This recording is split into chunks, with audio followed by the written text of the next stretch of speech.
Hello, everybody. Welcome to Wednesday, October 26th stream of Cardfight Lab Tech. I am Cyranuce, and this is BR Garnet. Hello, hello. And today we are going to be talking about budget gears and what to expect from what we're going to be seeing here in the next set, because there are some obvious ways that we can make budget from that what we currently have. Yeah, and this is mainly to direct ourselves towards the fact that we know that Gears of Fate is pre-releasing this weekend in the United States and in English-speaking countries. We also know that Gears is a big deal coming up because it keeps getting support, so we might as well go ahead and talk about it, see what we can do with it, learn more about the clan. And that's kind of our goal here. We're just going to mess around with a specific build in this stream and see where we can go from there. Specifically, we wanted to focus on a couple decks, but in this stream we're going to be focusing on the Legion form of Gears. So, with that in mind, what are your thoughts on that currently, Cyranuce? Well, as far as budget goes, I feel that this clan can do it, because there was a point in time where me and Shugo both really liked what direction Gear Chronicle was going. We were okay with Time Leap back when it was first announced. The only thing that we really didn't like was the hyper consistency with how effective Time Leap got the further we got into the G series. Especially once it's a very strong. It's a very strong thing. And on top of that, the stride support was just phenomenal and spot on, and it gave the deck that it was meant for a major power boost as far as consistency goes. Now, when you say a certain deck, you mean Chronojet, or do you mean something else? Chronojet specifically got the biggest of the support for a while. I mean, yes, Chronofang got a lot of support. It's also got its own little subset. It has its own support cards. Chronofang is the cheaper version of Time Leap right now. I guess it depends on what you mean by that. Like, you have History Maker that might have fallen in price some. You have Upstream, which may have retained its value. I mean, to be fair, I haven't looked at the prices in a while. Yeah. History Maker. I'm gonna look it up real quick for you. I'm just curious. Like, it's an interesting question because Time Leap, it varies in price. History Maker right now is a market price according to TCG Player of $6 approximate. So that's not It's terrible. Actually cheaper than what it was about a month and a half ago. But you have other key cards as well, like Upstream Dragon, where I'm seeing it as low as $13.50, which is not too low. It's not too low, but considering it was a what was it, a set 1 exclusive almost, it's pretty good. Right. There was also the fact that there is support that pretty much prevents you from decking out in this clan, and it also manipulates. There's also cards that manipulate your G zone. But most of them aren't used anymore. But you never know. They could easily come back because of how Gear Groovy is going to be going. But we're going to get into that a little bit later. Right. So, what are your thoughts on Gears generally? I just kind of want to hear it. You think it's positive, negative, neutral? Well, in terms of looking at it objectively, as like when I'm not playing it, the clan's good. It's a really good clan. It's in a healthy state of the meta, and it's actually setting some bars. I mean, obviously, this is what Aquaforce was when Aquaforce first came out. Just multiple attacks per turn. You could just sit here, get an effect off, instead of just restanding. Instead, you're just calling another stronger unit out, and then you're cycling through, and then you get an explosive play next turn, and then you go from that. It's also tricky too because I think Gear Chronicle in general seems to act like Paladins, where the hidden mechanic of Paladins is to filter down to triggers by calling specific units from the deck, which is really important in the game where you're focusing on triggers to add some pushing power to your attacks or defensive power when you're checking damage triggers. Yeah, and it also has some field control to it, which, in my opinion, is one of the most underlooked, understated part of the clan. But when used properly, it will work. It really will. Just being able to send stuff to your opponent's the bottom of your opponent's deck, like when you're going against Grand Blue, that could either be a lifesaver for you, but it could also hinder them. Rather than just like, oh yeah, retire this unit, it won't go to the drop. And Grand Blue does need units in the drop. Now, recently they haven't been having much problem with that because they've made literally strides to get out of that. Well, that and Grand Blue is able to use its own drops in, which it mills quickly now, especially with the releases of cards like, is it Gauche or Gash? Mangaush. Yeah. That card is very strong when you're just filling your whole drops in and you're able to toolbox into what you need. Also, the Ghosty Stride's pretty good, too. I mean... It's always been solid. You're talking about the, you mean King Boo? Yeah, King Boo, Obadiah, whatever you want to call him. Good old Obadiah. Obadiah, yes. Anyway, getting out of that little dark hole. Back to Gears. As far as Gears go, though, I honestly think it's in a really good state. Now, when you're playing against it, it may seem really hard to play against it, but if you've never been into that player's shoes and like how hard it is to get the consistency of a deck, like obviously they had to do their homework. They actually had to learn what's best to call off of this in this situation, because it's a bunch of in and outs. Just like it is with Kagero, because you have to know when you're going to denial Griffin or when you're going to want to just hold off on it and just use something else.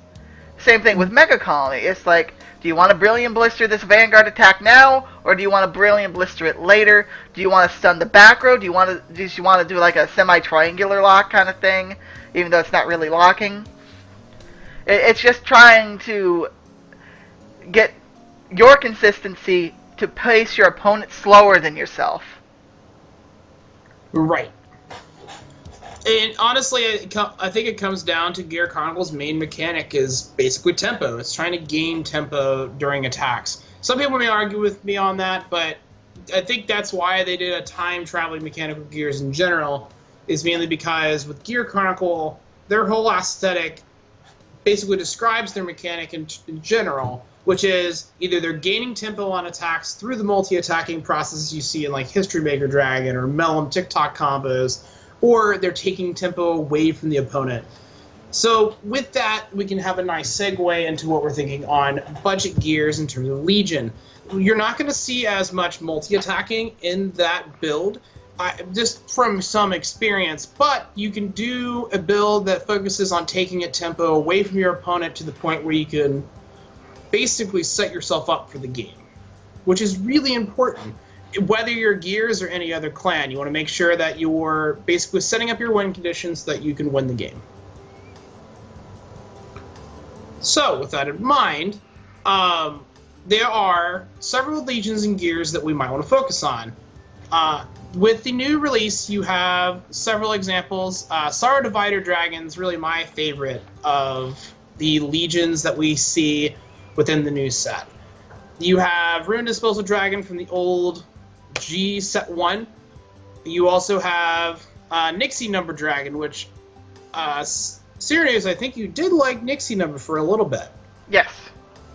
Why is that? Well, the way that it works is when your opponent's rear guard is put at the bottom of his or her deck due to effect from one of your cards, while this card is in Legion, when it gets the skill Auto Vanguard. When this unit attacks a Vanguard, your opponent cannot call grade 1 or greater units to Guardian Circle from his or her hand. That right there is a glory skill. It is a Yes. very glorious thing when it happens due to the fact that if you know your opponent drove check a trigger last turn, you're set to go as a you're forcing out a G guard or you're forcing out all the triggers in their hand due to the fact that this guy is a 23k attacker by himself due to his other skill.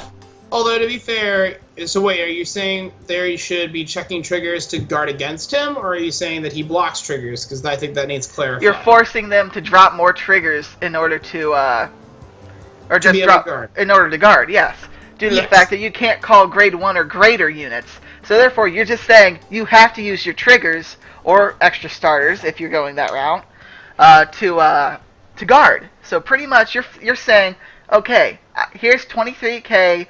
Plus whatever boost I have behind it, if applicable, and I want you to try and guard this. You're at 5 damage. Let's see what you got. Let me see your hand.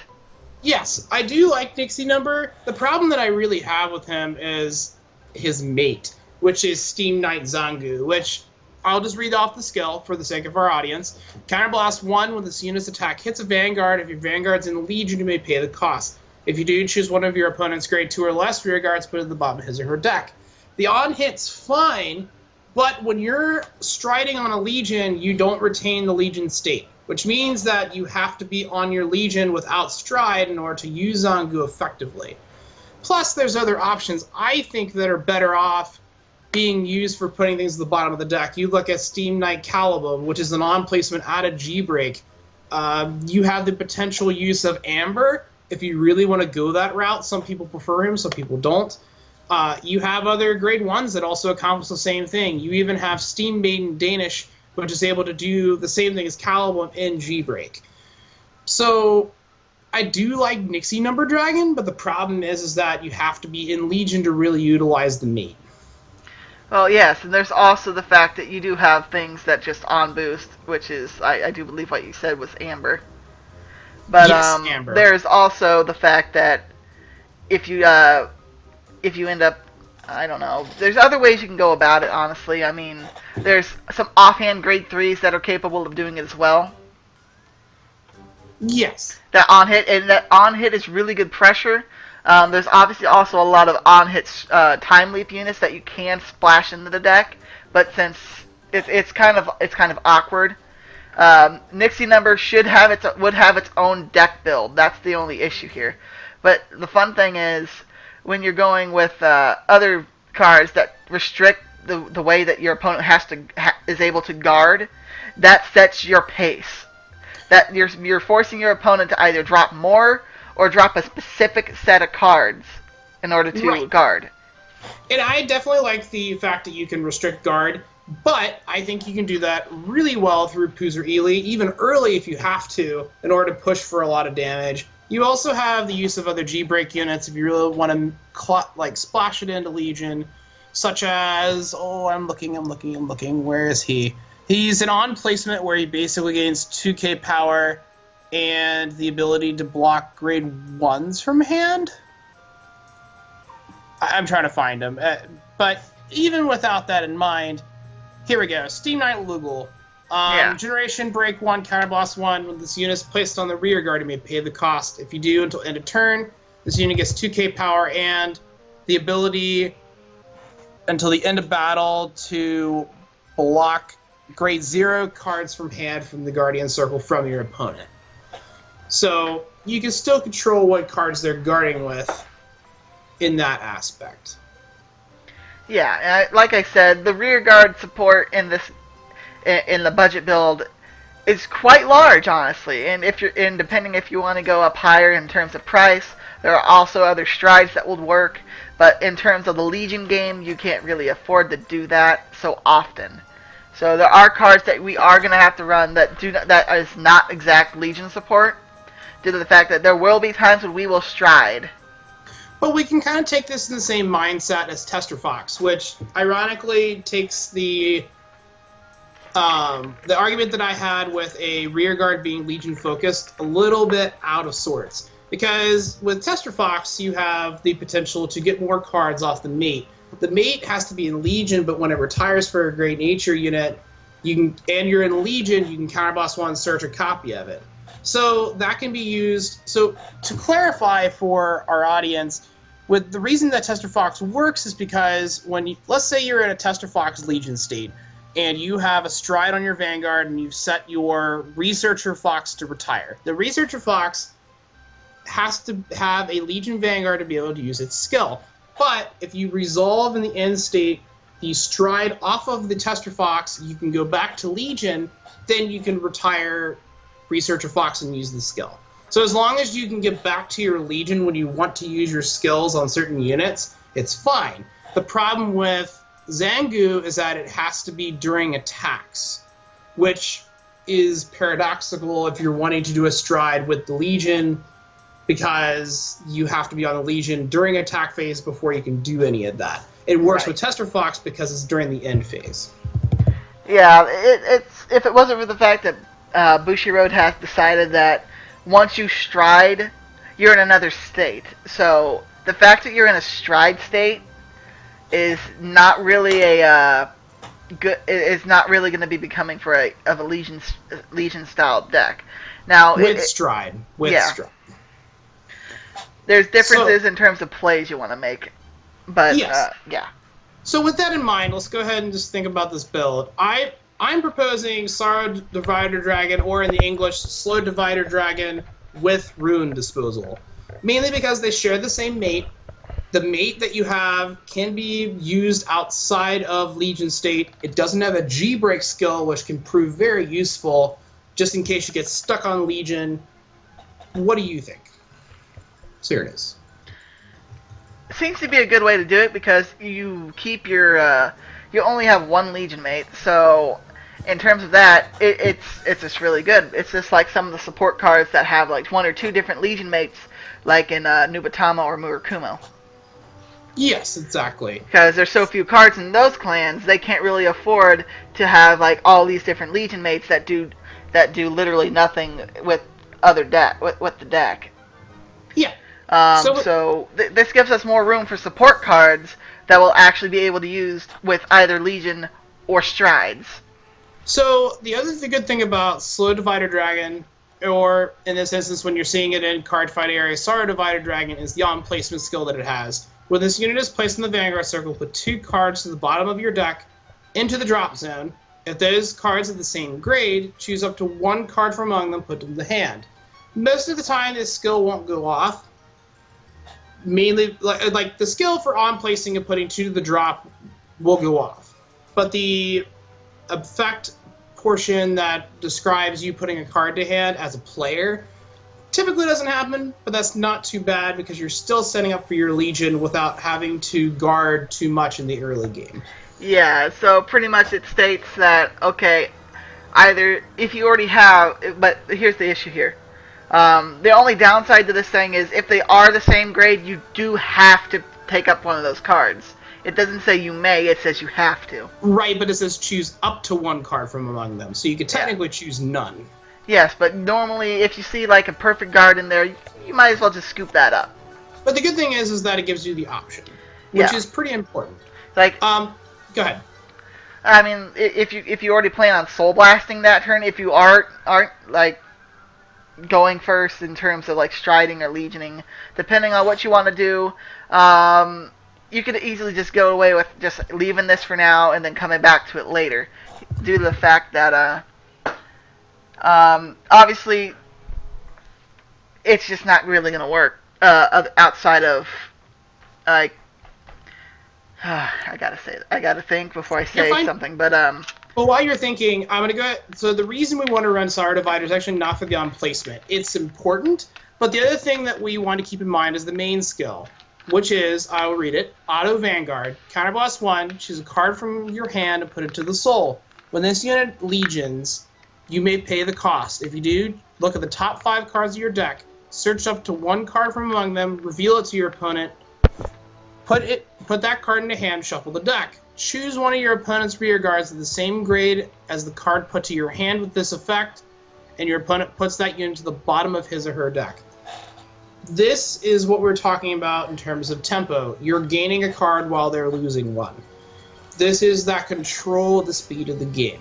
And on its own, like, it's when you Legion. It's not you have to be in Legion all the time. So like, you can do it when you need to. Yeah, that and this deck does the way that the grade 3 setup in this is run. The fact that you share the same mate, and the fact that the mate is Puzzleri, you could Soul Blast these extra not strides, but these extra legions as you go, and you can keep legioning that way because you're always going to have that loop of putting cards back into the deck, either through G Guardian, Uluru, or you can go ahead and just keep legioning. So that is true, and I don't know if it's an infinite loop with that kind of Legion, but it definitely conserves the deck for your Chronicle in this instance, mainly because like your Chronojet variants and your Chronofang variants and other ones like it aren't able to put cards back to deck as easily. Yes, you have access to Uluru as a G-Guard, but in this instance, you have more control over what's going into deck, at least in terms of the amount of cards that's going into deck. And another notable thing is the fact that Gear Chronicle honestly has one of the better quintet walls. That Yes. also puts stuff back. You take 2 of them, but it does require binding units, which is another almost a separate mechanic all entirely. So now that we've covered Sorrow Divider, Ruin Disposal is kind of the same thing when you Legion. Your opponent chooses.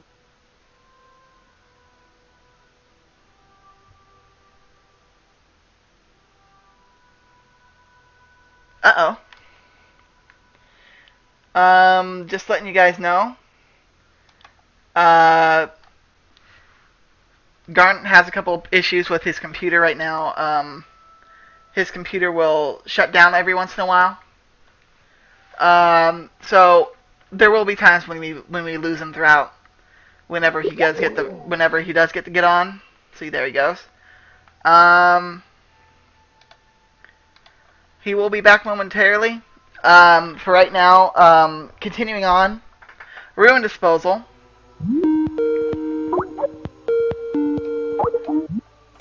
There you are. Yep. Can you hear me in stream?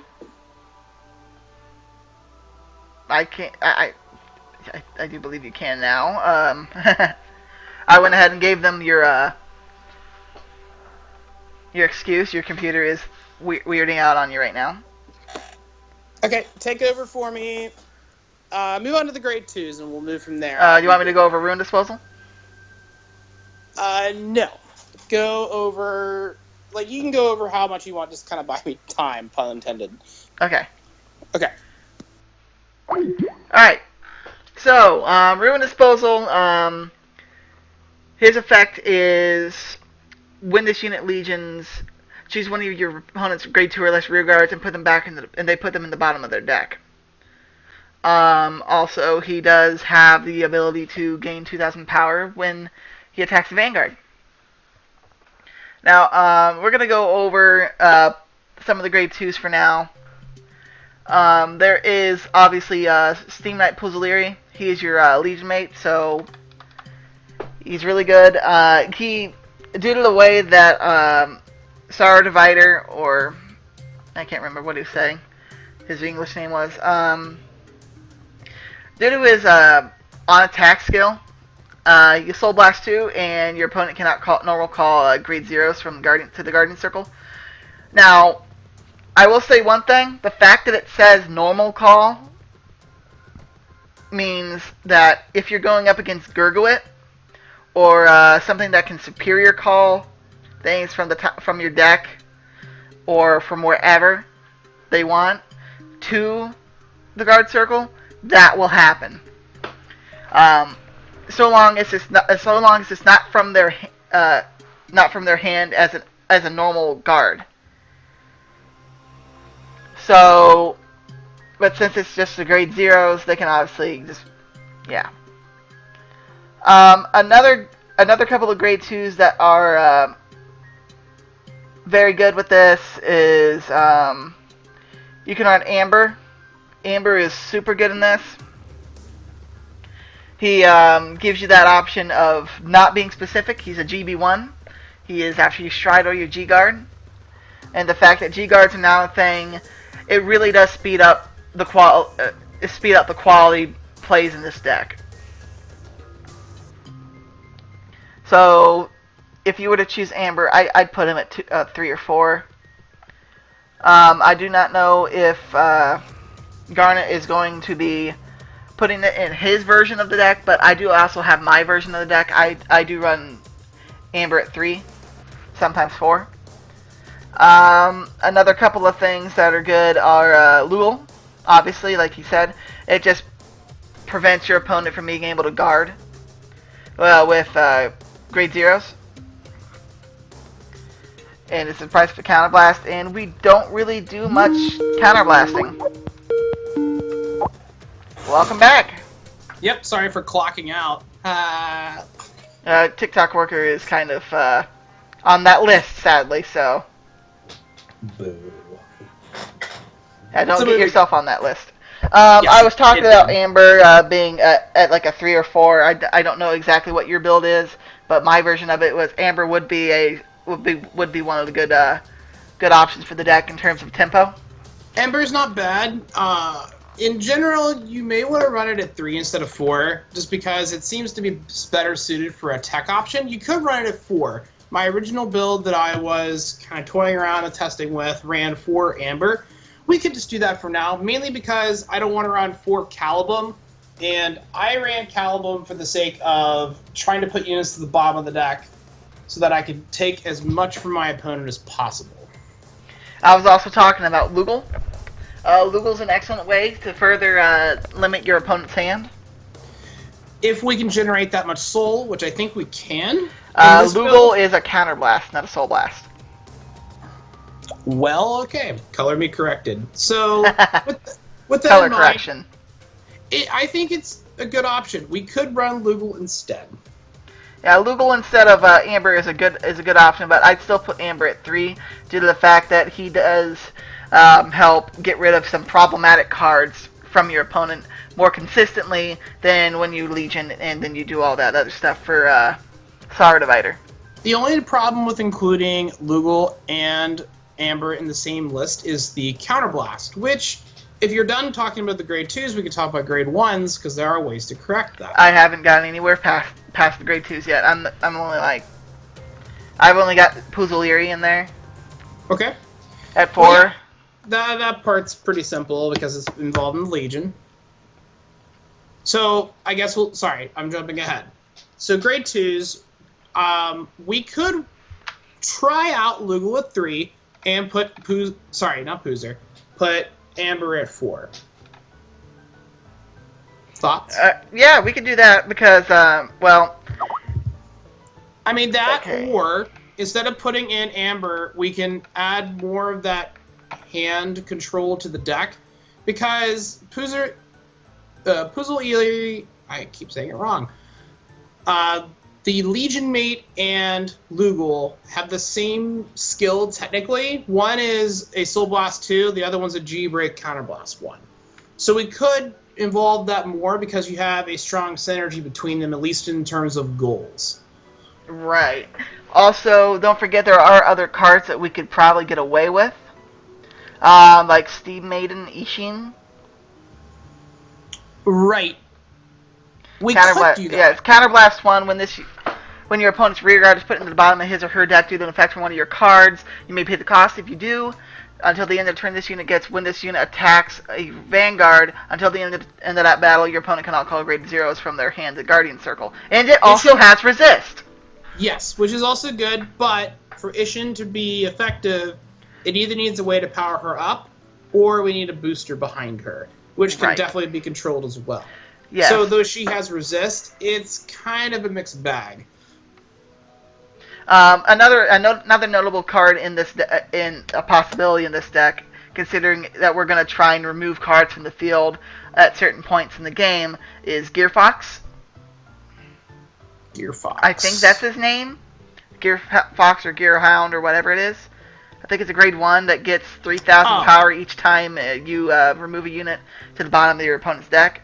But it's typically within G-Break, so I guess it depends. You could leave it as a tech option, It is a G-Break 1. Gearwolf. It's Gearwolf, yes. Apex standing Gearwolf according to Cardfight area. This card can be used efficiently within the deck. You do need the G-Break 1, but it could be used to basically give you power gain, which is relatively something that would be really good with Puzzleiri as a rear guard. If we want to do it this way, we may want to focus on putting a lot of units to the bottom of the deck so you could basically make Gearwolf unbearable to guard. With that being the case, I don't think we need that much guard restriction from Lugal. We may want to add Calibum instead, or Callium. I do agree with that. I completely agree with that. We could easily do that. Or this would be a good time for Ishin's idea, but, you know, the fact that resist is a thing right now is actually a very good card effect to have. But at the same time, the good thing about Callium or Calibum is you can snipe a starter with his skill and get rid of it early. Right. Which is pretty important in this metagame, mainly because you have really dangerous starters out there. You have some road decks like Amon that really need the starter to go off early. Aquaforce has problems if they don't have their starter in a certain portion of the game. I will admit, Narukami, most of the Narukami's as well, provides extra oomph in the middle of the game. Like during that first turn stride, in some cases, it just allows you to put it to the soul and take a unit from your opponent's drop zone and bind it. And it gives another unit 5,000 if you manage to get Thunderstrike 2 off. So if that's the case, the lineup I have for the grade 2s personally, and you can argue with me on this or not, I have 4 Amber, 4 of the Mate, and 3 Calibum. It's a standard road. It's a standard. This used to be like the go-to build for me and Shugo's deck way back when. Back when set 1 was still new. I can't remember if this is actually set 1 or not because I can't read through the text box. The Legion Mate and Amber were set 1 because Amber was out of the trial deck during that time. Yeah, I'm trying to remember Callium. I think it looks like set 1. 4. 4? That's a 4? Yep, that's a 4. I need new glasses. Alright. Moving on. So, we can go from there. There's like we said, there's other options.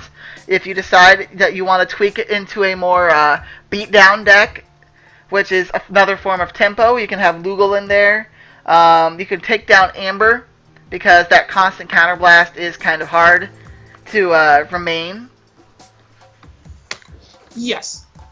With that being the case, though, we have Gearwolf, which, let's go ahead and add him to the grade 1s as a 4 of, if we're really wanting to focus on the beatdown. Because you can enable Gearwolf with a G-Guard, which is pretty important as well. That is very important, because a lot of things will say, oh yeah, I see you have a grade 1 in the front row. Let me just snipe that off with like a simple grade 2 attack that I'm going to restand later on through other various methods. Or you also have G-Guards in Gears coming up as well, which we'll talk about in a few, that can put units to the bottom of the deck during the opponent's turn. It's a really good hand trap. And per se, yes. Per se, it's not as bad as Kagro, which is now, I want to say, pretty good at it. Pretty much, you can just say that your hand is full of traps. Yes. So, with that in mind, we have Gearwolf as a 4 of. What are your thoughts on quintets? I am kind of mixed. Personally, within my Legion builds, I typically just run 4 Perfect Guards. Back when Legion was first a thing, and they finally announced that quintet walls were a thing, I usually ran at least 1 or 2. I wouldn't be afraid of having 1 in there, due to the fact that you get to choose a unit from your drop zone, bind it, and then you get to choose 2 cards from your drop zone and put them to the bottom, put them to your deck and shuffle your deck. So pretty much effectively, you are saying that, okay, I have a card in the bind zone. Now we have a whole different ball game, because that does open up certain strides that get power from your bind zone, or calls unit from your bind zone, or puts the cards in your bind zone back in your deck, and you do other things with it. The problem that I guess I have with that personally is that, at least from the deck that I'm thinking of, you don't have a lot of use of the bind zone.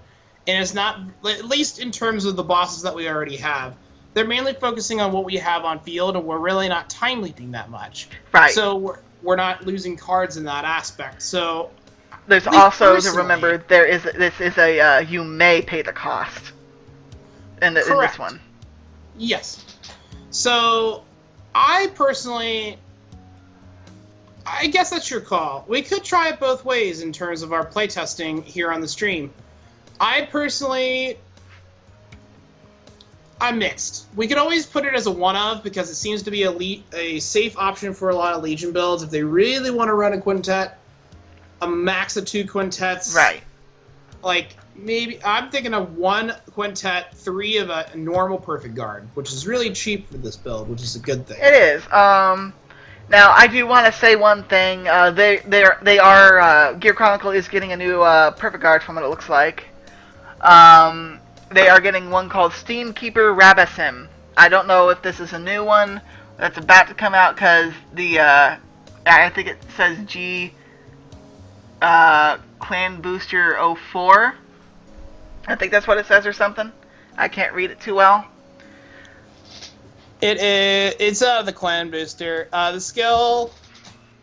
It's for Time Leap, but the fact that you could just card a card from your hand, and when it's called to the rear guard from Time Leap, you add it back to your hand.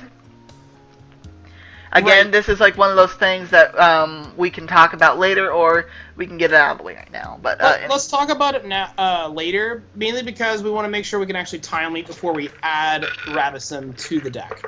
Well, I'm only talking about like in terms of this is something to look out for, because recently they have been adding perfect guards into this game that do very well, or some of them can just be kind of meh in terms of coming back into your hand.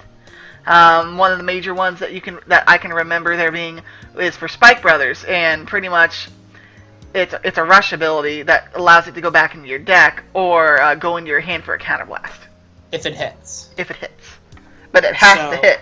So it's like the example given, that's an example of an okay, kind of meh, middle of the road. But in terms of this one, if you Time Leap, say the stand trigger that everybody runs in Time Leap, I can't remember his name, Urwatal, I think it was. Mm-hmm. When you Time Leap Urwatal, you can call this. You get to draw from Urwatal, and then you get to do this skill, which is dropping something that you don't need right now from your hand, and you can add this. Just pick this up and put it in your hand. Yes. So effectively, it's advantage. Like we said, tempo. Yes. So with that in mind, what do you think we should do? Do you think we should just run 3-in-1 just to test it out? As far as the Perfect Guard versus Quintet Wall, I think the Perfect Guards would be a better idea due to the fact that Emelana is kind of...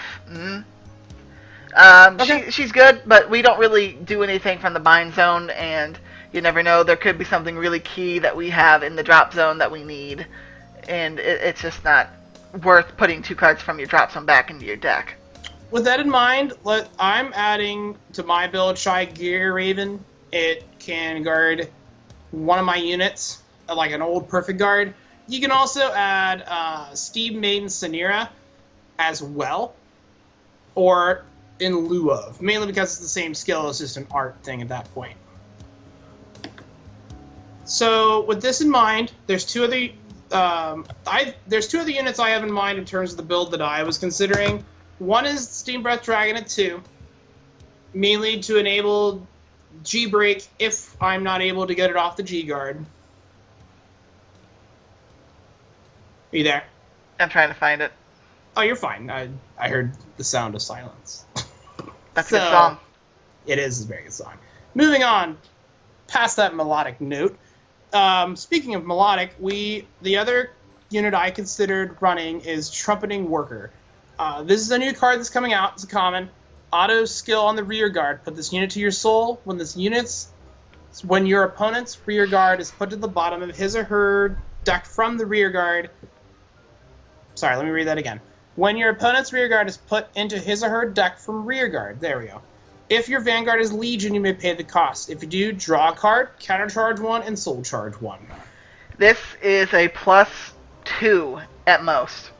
It's actually a net if you consider it, because you're losing Trumpeting Worker in order to draw a card. With that in mind, though, it helps you put soul under the vanguard so that you can enable Puzurili, and you can countercharge 1 if you have to use a lot of counterblast. Right, but the way that I say it's a +2 at most is due to the fact that, yes, you're losing this card, but you draw a card, thus gaining back your net loss, and then you countercharge and you soul charge, which is technically a +2.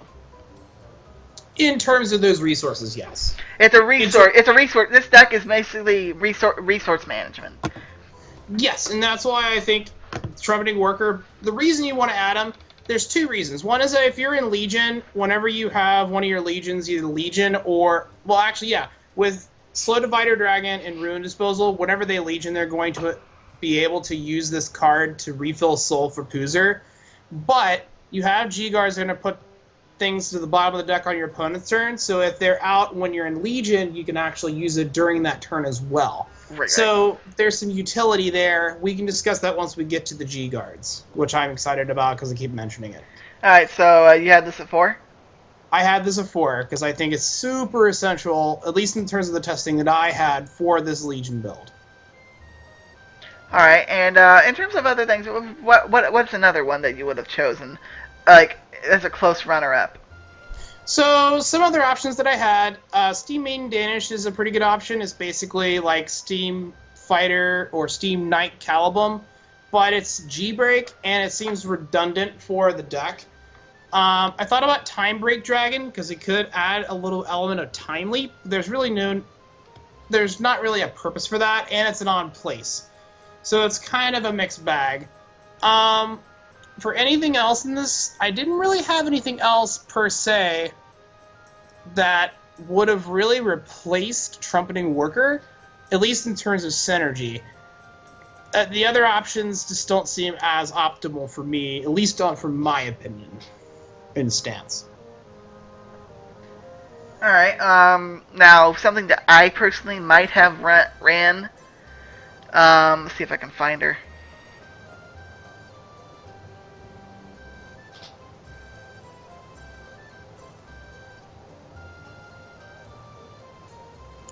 I mean, the only other card that I considered running, and forgive me, audience, if I pronounce this incorrectly, is Steam Fighter Mezuhide. He's the promo where once a turn, Jin Break 1. When an opponent's rearguard is put to the bottom of his or her deck due to the effect of one of the player's cards, you may pay the cost, which is a Soul Blast 1. If you do, choose a card from your damage zone and turn it face up. It's okay, but it takes away from Soul, and the Counterblast is really not a problem in this deck, at least from my opinion. Right. One of my ideas was, if you were to do a Time Leap mechanic, there is a grade 1 that allows you to draw a card, as like when this unit is placed from your on your rear guard from your deck by Time Leap, you may pay the cost. If you do draw a card, choose one of your other units, give it plus 4,000 till the end of the turn, all for the cost of resting this unit. That's not bad. Not really my preference, though. I'm just saying it's a decent one that's about to come out. Her name is Steam Maiden Meshkia.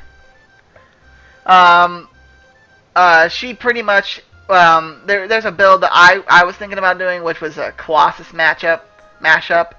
This would have been a really good double R to use, depending on what it's going to be. So keep a good close eye on this card. You might be seeing in the Time Leap build that's coming out. Yes.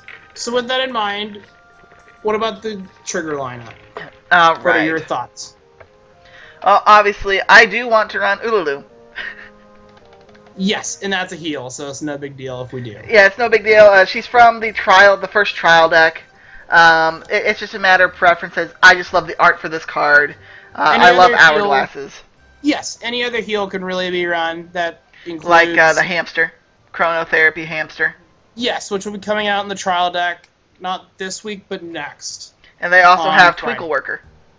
One of the creepiest heal triggers in the game. I actually ran that in my test build. Because it fits that darker mechanical theme. Now, as far as other triggers, I kind of like stand triggers due to the fact that there are a couple that is just really good. Between Uratar and I like Thrilled Worker. Cat, I'm assuming. I like Thrilled Worker, actually. The one that... Oh, no. Yeah, it's funny. It's funny. It's funny, but... I would do it at 2 due to the fact that it allows you to... it's like on boost. Choose one of your face-up cards in your G-Zone and turn it face down. Pretty much that's giving you another stride. Well, yes and no. It's basically putting one of your G-breaks face down. You can. It depends on... I guess it depends on what you're really after. If you're really worried about it, you could definitely try to recycle with Thrilled Worker. Although I think in the English, I think that's something else. I think it's... Give me a sec. You don't have to really worry about it. It's a fun card. Noteworthy. Gear Cat's really good. Another one that you can run is, in terms of stands, is definitely Gear Cat with Simple Dream. I guess the problem I have with stand triggers in this deck is that a lot of your grade 2s and your 3s, you're not going to have a lot of beaters in the front row. So I personally like a crit build more with this with draws. But that's just my personal preference. It works. Sanctuary Guard, where you could basically abuse stands with high power rear guard columns, then stands are definitely viable. Gear Cat's not bad. You can add power to the rear guards, especially since you're putting units at the bottom of the deck a lot in this deck.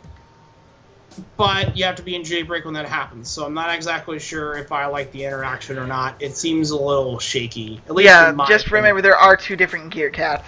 So, one is the copy of the draw trigger, the Lucky Pot effect. Yeah, sorry. I'm referring to Gear Cat with Simple Dream. I love that. I love this stand trigger. This stand trigger is really good. It used to be one of the scariest combos with Puzzleiri. Because every time you strode on Chrono Jet, it was just like, oh, hi, I'm here. It's like, oh, crap, you're here. Yeah, you're going to have a bad time. At least with my build, I was running 8 crit, 4 draw, 4 heal, with Lucky Pot Draco Kid being my draw trigger, because I could put it to the soul, give something +3 on Vanguard or Rear Guard. And obviously the crit triggers do not matter, right? Crit triggers do not matter with this build due to the fact that you are not running either Chrono Fang or Chrono Jet. Or Gear Colossus, which I think has one. Do they? They do. They do? Which one? Anarchia Idea Drone. Oh, they have the Idea Drone. Oh, yeah. Yeah, it's when it's a face-up. You bind it face-up, it gets an effect. I haven't read into it too much, but I know it's Gear Colossus specific from what I'm reading so far on the card. So, an 844, the crit triggers really don't matter. It's a thing of preference as long as they're ones with a 5k boost, just in case you have to place them on field. My starter was a real tricky one to choose. I thought about Tooth Edge Draco Kid, which in this program is Truth Edge Draco Kid, just because you can use it for its effect outside of G-Break, which is pretty nice. Timepiece Draco Kid is a typical grade 3 searcher. It's okay, but you don't get a guarantee of a card off of it, which is why Truth Edge Draco Kid's pretty good. To clarify its skill, act Rear Guard, which it's also a Forerunner as well. Look at the top card of your deck. When you place it to soul, place to top or bottom, draw 1 card. And if there are 1 or more face-up cards in the G-Zone, choose one of your rear guard units, or one of your units, and until end of turn it gains 5,000. Yes. It's not bad. My favorite starter for this deck and any of the older types of decks that revolve around putting units at the bottom of the deck is Brass Feather Gearhawk. Due to the fact that it's GB1, when your opponent's rear guard is put in the bottom of his or her deck due to the effect of one of your cards, this unit gets plus 5,000 power until the end of turn. This has no cost. This stays on the field. Which is pretty relevant as well, especially since Ruin Disposal attacks for a 13 with its passive skill. 23. It's not bad. Well, like 23 in Legion. Well, actually, no, it's a 2K. It's 12. It's 22 in Legion. You think of the other one. Yeah, sorry. Point being, it's not a bad card. If we want to try that starter this time around, that's fine with me. You have a lot of options for starting this in this build. For this one, you want to try out Gearhawk, we can. Gearhawk is honestly my favorite one in this because it's an auto, it stacks. So therefore, if you me and Shugo have a joke run on gag with this with Gear Chronicle as a clan due to the fact that the original mechanic was taking a unit from your opponent's field and put it at the bottom of the deck. We called that Time Warp because our joke was, let's do the Time Warp again. It's a fun little thing. It got some laughs. It ran its course. We still call it that though because it just stuck. You know, when you get into one joke, it just sticks. I mean, the good thing about Gearhawk 2 is that it becomes a 9K with that ability. So if you have a 7K that's in the column alone, or well, whatever column you put it to, if you had a 7K from hand to place, you can place 16 column, which is pretty important. Yeah, and if you look at it from the standpoint of somebody who knows how to play Nova Grappler, you can put this behind. You can put this in one of your rear guard columns, and what you can do is you can have Gearwolf in the other one, and the Gearwolf behind your Vanguard. Therefore, all of your units, all your columns will benefit from this. Yes. So therefore, you'd have a 10K boost initially on placement with a couple of cards, and you could have a Fusilier in front of either Gearwolf or Gearhawk. So with that in mind, so just to make sure we got the build right, for our grade 1s, we have an 844 with Brass Gearhawk as our starter. For our grade 1s? Sorry, it's grade 0s. Yes, with Gearhawk as our starter. Alright, so now with that in mind, we have our main build basically determined. Let's look at our grade 4s. Oh, give me 1 second. So, as you're scanning to that, I am looking at them now, personally on my screen. So my G-Zone currently is 4 Warp Drive Dragon, 4 Fiery March Colossus, 4 Thunderbolt Shockwave Colossus as my strides. So, in the thought that you had earlier with Thrilled Worker or the stand trigger that basically puts a face-up unit face down, I looked at Thunderbolt Shockwave Colossus. It does that for a counterblast. So the skill that it has is that when this unit is put into your G-Zone from Vanguard, you may pay the cost, which is a counterblast 1. If you do, choose one of your other face-up cards in the G-Zone and turn it face down. Right. It helps recycle your strides so you can keep striding. So in lieu of running that stand, we can run Colossus. Yes, we can.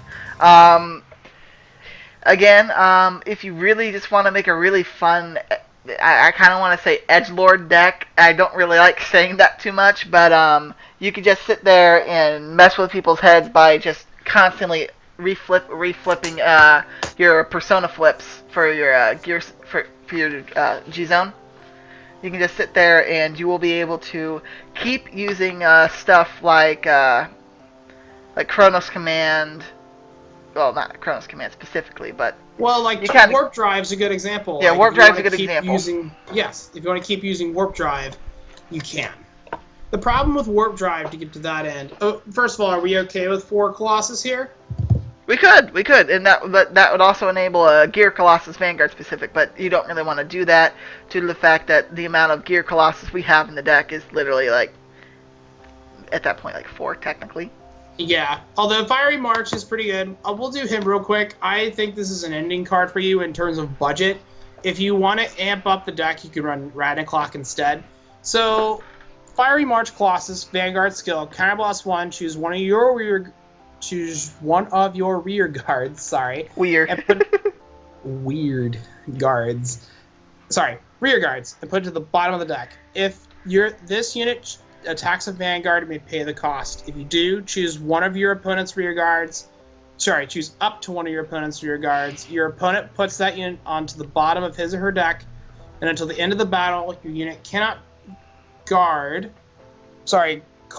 cards of the same unit grade that you put to the bottom of the deck from their hand to the Guardian Circle. So, to put that in layman's terms, if I use Fiery March Colossus' skill, put one of my reads to the bottom of the deck for a counterblast, if I send a grade 1 from my opponent's field to the bottom, they can't guard with ones.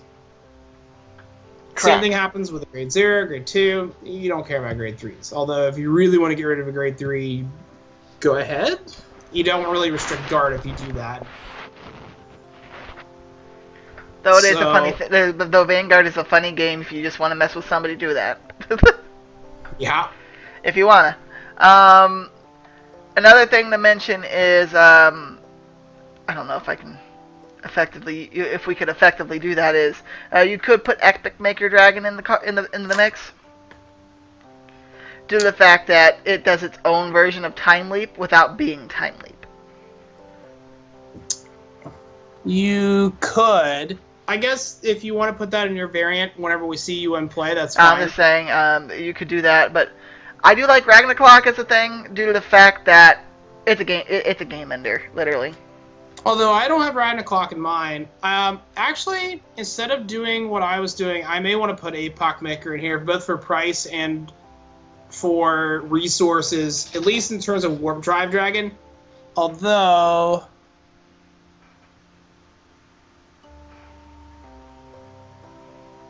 Don't forget, you could also do Float Gear. I could do Float Gear. Apoc Maker's not bad because you're able to bind something face up and bind and call it back. If you had a Calibum, that'd be pretty nasty. And you would be able to get a grade 3 attacker on field and put it back to deck. Right. I'm going to say 4 of that. So, like, really, the Stride Zone looks kind of... I'm thinking 4 Apoc Maker. You don't really use the Strides much in this deck. So the 4 ofs here, you can definitely be a lot more toolboxy with them, but the reason you're seeing that on live stream is mainly because I haven't tested it enough to really tinker too much with the G-Zone, because I focused more on being on Legion. So, with that in mind, the 4 G-Guards I considered, probably for the sake of budget and for the sake of practicality, 2 Retroactive Time Maiden, Alluru, and 2 of the new G-Guard, Pandora Chimera, which its skill, Counterblast 1, when this unit is placed on the Guardian Circle, will be paid the cost. If you do, your opponent chooses a unit from his or her back row, puts that to the bottom of his or her deck. Right. Which is, it's like Denial Griffin, but it doesn't really stop an attacker. Right. So, but it puts something at the bottom of the deck so you can enable a Trumpeting Worker on your opponent's turn. So you basically do Chimera for free if you do that combo. Because you do the Counterblast, but with Trumpeting Worker, you're going to unflip for it or countercharge.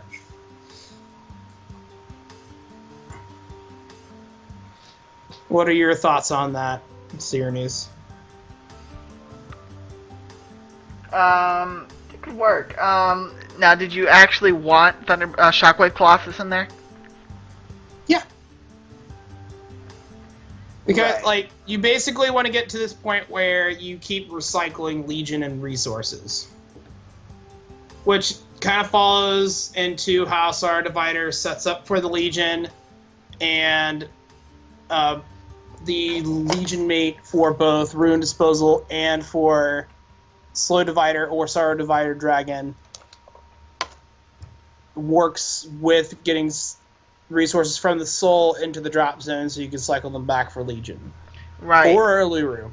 Or you could also maybe get away with Kronos Command due to the fact that that on hit is just amazing, and given the rear guard choices that we have, could be devastating. Let's look at his price. Well, what are your thoughts on that? Why I do that? As far as Kronos Command, his skill is auto Vanguard, Counterblast 2, Soul Blast 1, and choose a card from your hand and discard it. Mm-hmm. When this unit attack hits a Vanguard, you may pay the cost. If you do, your opponent puts all of his or her rear guards onto the bottom of his or her deck in any order. Pretty much, like say you're going up against Link Joker. If you're going up against Link Joker, this could pretty much change the flow of the entire game. Because they have to use they'd have to guard this, and I mean guard. They triangle lock you, okay, that's all fine and dandy. You might not want to run this, but or stride into this, but obviously they're due to lack of anti Link Joker cards in most decks. This would be a really good counter for Link Joker due to the fact that they have to have certain rear guards on the field to actually get their turns to work. Plus, Link Joker really hates guarding Vanguards if they have to, and this would be an early card if they really didn't want to guard the Vanguard. This would at least force cards out of hand. Yeah, and go ahead. Well, the only concern I had with this card is that it's a Soul Blast 1. Trumpeting Worker kind of fixes that problem with the Soul Blast. Maybe we could put it in this deck as a one-of instead of Epoch Maker Dragon. Well, another thing that we could do is we could have Kronos Command Dragon in there, and then put Revolution in there as well. Ooh, in terms of budget, that's a problem. So I don't know what Revolution is in terms of price, though. Well, let's go over the prices for those two cards you mentioned. Kronos Command Dragon, the first basic card for that series, is only like $5 median. Revolution, after looking at this,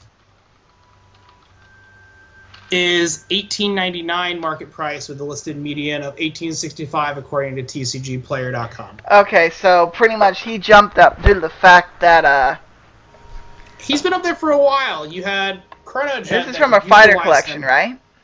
Yeah. So the reason you had this come up is because what people would do with Chrono Jet builds is use Metallica Phoenix, flip over a Kronos Command Stride, then use Revolution the second turn they stride, and field wipe off of it. Right. But Gear Groovy also affects that too, so. Yeah. So with that in mind, here's the build. We're gonna take a short break. Before we leave you guys, I'm gonna read through the build that I have on. Actually, read through the build on screen for you. Okay, I will read through the build, and this is going to be the exact one that you have, too, because I was actually paying attention. Yep, that's fine. For our G-Guards, we have... Fours. Yeah, starting with our G-Guards, we have Interdimensional Beast Pandora Chimera.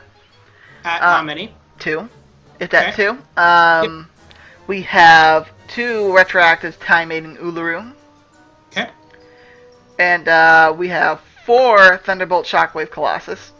Okay. 4 Epic Makers. Okay. We have 4 Warp Drives.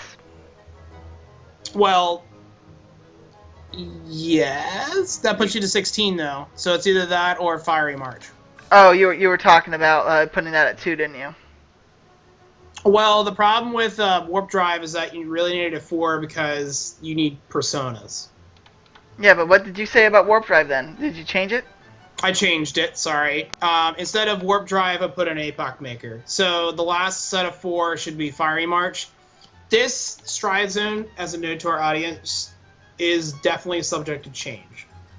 Right, because there are obviously a lot of cards in the Stride Zone that are Chrono Jet related or Chrono Fang related, due to the fact that they want it's called plot armor, honestly. I guess in terms of the anime. But at the same time, like, even in terms of a deck build, in reality, you really don't need to run 4 Epoch Maker. But the reason we're not putting as much weight on the G-Zone is because your main win conditions are present in the grade 3s. Right. So with that in mind, grade 3s. We have 4 Ruin Disposal Dragons. Yes. We have 4 Sorrow Divider Dragons. Yep. Now to our grade 2s, we have 4 Amber, 4 Puzzleri, and 4 Callium. Okay. Callium in the English, it kind of varies. So I like Callium better. It sounds better. We have, in our grade 1s, 4 Apex Standing Gearwolf, 2 Steam Breath Dragons, 4 Steam Maiden Synera, okay, and we have 4 Trumpeting Workers. Alright, in our grade 0s. Getting into some 12 Days of Christmas here. With Gear Eagle being, Gear Hawk being Gear Eagle. Gear Eagle, you don't even want to get me started on Gear Eagle. Good old Gear Eagle.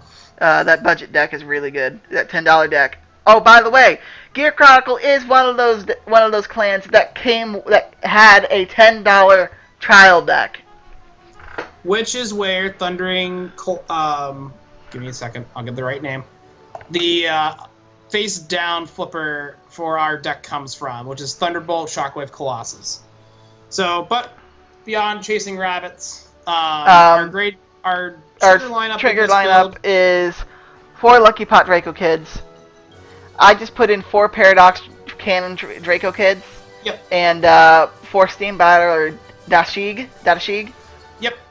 And 4 Steam Maiden Ululu. And our starter being Brass Feather Gearhawk. Yep, and that should be it. Yep.